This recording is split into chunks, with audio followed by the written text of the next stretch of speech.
Hello everyone, I'm Keen47, aka Wolfkeen, and welcome to part 2 of my Wolf's Word special of E3. Now this part I'm going to be talking about EA.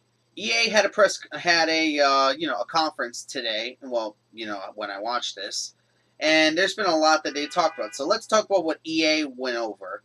First, let's go over EA notes. The first thing that I noted down was that games are going to be for both the PS4 and Xbox One. This is good to know. Even though some of them seem like exclusives, they did say that most of their games would be PS4 and Xbox One as well. So it's not like, I don't have to worry about too much about exclusives and stuff like that. So that's something good to know. The next thing they talked about was EA Sports Ignite, which is supposed to be this new engine that they implemented into their sports games, which are supposed to have better human intelligence, true human motion, and living worlds.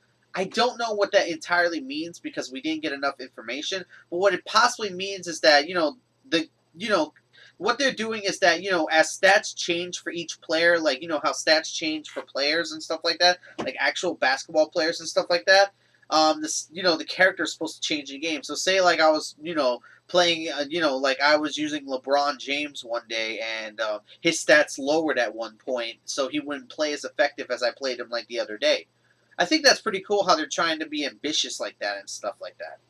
And the final thing they announced was Frostbite 3, which is what they're going to be running most of their games with. But that's not why we're here. We're here to talk about games. As soon as EA started, they said they're going to have 11 games to talk about. So let's get into each one. The first one, which really caught me off guard, I thought they were going to start off with Battlefield 4 because of the way they were starting the trailer. But then we got a different look. We saw plants and zombies afterwards murdering the living hell out of each other. That's right, they're making another Plants vs. Zombies game. But this time, it's called Plants vs. Zombies Garden Warfare. It's basically a third-person, you could say shooter in some cases, where you go up against the zombies as the plants. And the funny thing is that it's probably one of the stupidest game ideas I've ever come up with. A third-person shooter where you play as plants going up against zombies, where you get to play as different kinds of plants, like some plants shoot faster than others, one plant heals the other plant, one plant is good at long range, and other crap like that. What the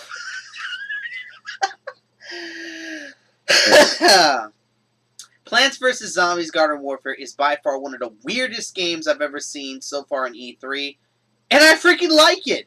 It's a shame that it's only Xbox One and Xbox One and Xbox 360, but I would probably get it if I get an Xbox One or 360. I would probably get this game because I could see myself dumping a bunch of hours into this just out of sheer boredom. It has 4-player co-op survival, which I could probably just drag through my friends and we could all just go crazy killing zombies as plants. Cool. Then they decided to announce Peggle 2, which, do I need to explain? They pretty much just, as soon as they announced Peggle 2, you saw the epic music, like, hallelujah, hallelujah, Peggle 2, Peggle 2. Like, that's what they did with Peggle 2. Like, they made it so overblown for something so simple. You gotta give EA some points for style. The next game that they talked about was Titanfall. I know, I talked about Titanfall in my last video, but let me talk about it a little bit more.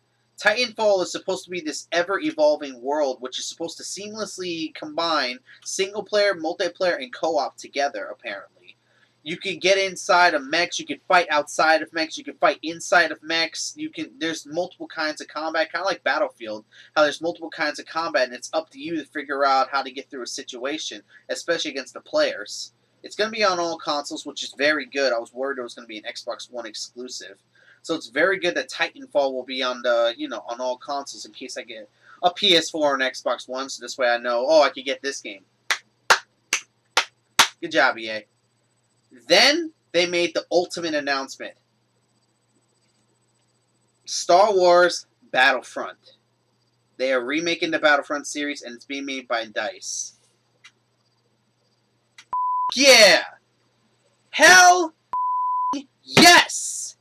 Do you know how happy I am to see Star Wars Battlefront come back? I'm a huge Star Wars Battlefront fan. I love the games back on the PS2. I wish I played the PC versions. I even had them on the PSP that I used to have. I love Star Wars Battlefront, and to see it come back is just it's just great. It's coming back, made by DICE and EA, the makers of Battlefield, and it's going to be running the Frostbite 3 engine. Yes! I cannot wait. I cannot wait to sink my teeth into that game. The next game that they showed off was Need for Speed Rivals. I'm not much of a racing person, so I won't really get into this subject too much, but what they do is that they seamlessly combine single player with multiplayer again. So say I was playing by myself in Need for Speed Rivals and I was doing a race. One of my friends could hop online as the cop and try to arrest me. So they have like this idea where like people can, hop on and be the cop to try to stop you while you're still racing. I do like the idea of the seamless single multiplayer thing, but is there an offline single player? Like, what if I don't want to play online with friends? What if I want to play alone? Maybe they'll talk about that another time, because they didn't really talk about it here. The next game, which is another one I cannot wait for, Dragon Age Inquisition. Oh my god, I am a fan of Dragon Age. I played Dragon Age Origins to death. I loved every second of it.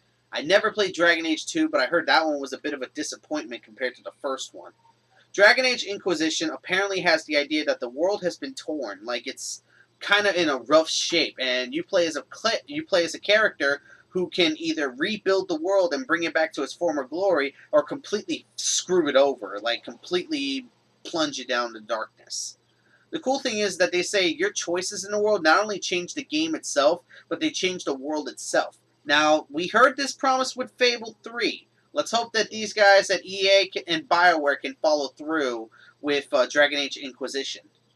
I really hope they do, because this game will be freaking epic to play. They say we're going to be running into new and old characters, which is going to be great to see. I would love to see, like, if we see Alistair again, if we see Morrigan again, if we see some of the characters from Dragon Age 1 and 2 again. Like, I would love to see these characters all over again and, see what's been going on in the world ever since, the Blight, after the first Blight from Dragon Age Origins. Because remember, I never played Dragon Age 2.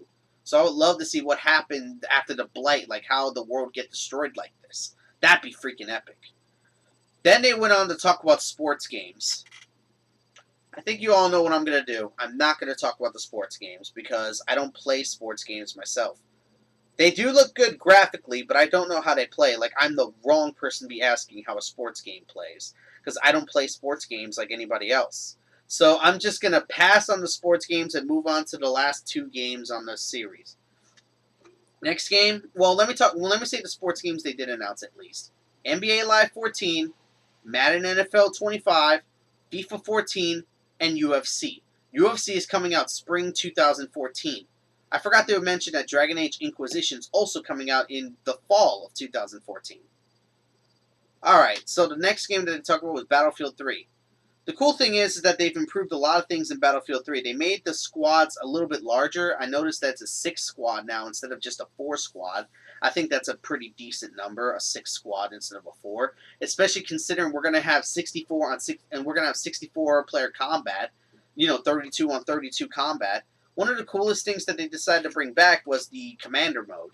The commander mode allows you to basically be the commander. You can call in airstrikes. You can spot enemies for your teammates and other stuff like that. Like at one point, these guys were inside of a building, and the commander, who was using a tablet to play, like he was on a tablet actually on battle log, and being the commander, he actually sent in an airstrike on a couple of tanks and soldiers that were on the ground and took them all out.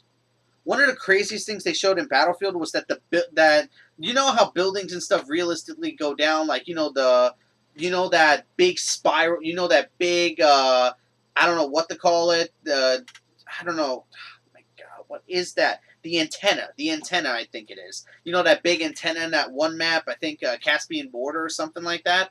That big antenna, how it falls and it's in the map. You can't get around it. You can't get through it. You have to go around it and stuff like that. They made it so that buildings can realistically fall as well. Can you imagine that? You playing Battlefield 4 and the building support right next to you just went out, and then the building right next to you is coming down and there's nothing you can do at that point? That is freaking cool. Like, you can do so much with that. You can take down buildings and all that kind of stuff. I mean, large buildings. Like, 60 to 80 story buildings you can take down, and that's hard to do. So I thought that was really cool to see. And you want to know what? That would have been it. EA said that was going to be the final game they were going to talk about, Battlefield 4. And I would have been happy with that. But EA had a trump card. They had one more game to talk about. One more. And when I saw the trailer, I immediately jumped for joy. Mirror's Edge 2.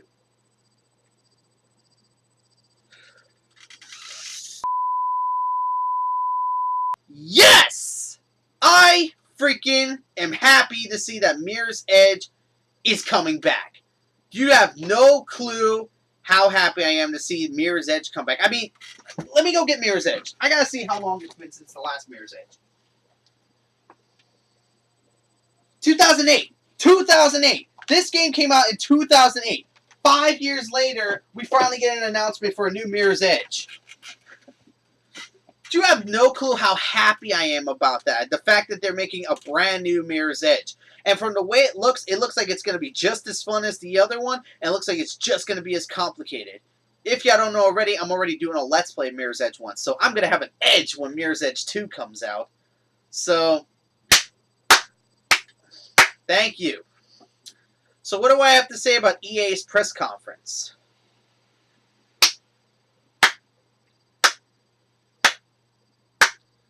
EA, you have won back a lot of my respect. At one point, EA lost a lot of my respect because of their business practices, their online passes, and their other bullshit. But now, they've won back a lot of my respect with a lot of these games that are coming out.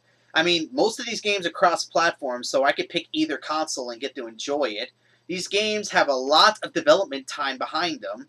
These games have a lot to see and do. These games have a lot of freaking, these games have a lot of meat to them. EA did it. The EA did a great job this time around.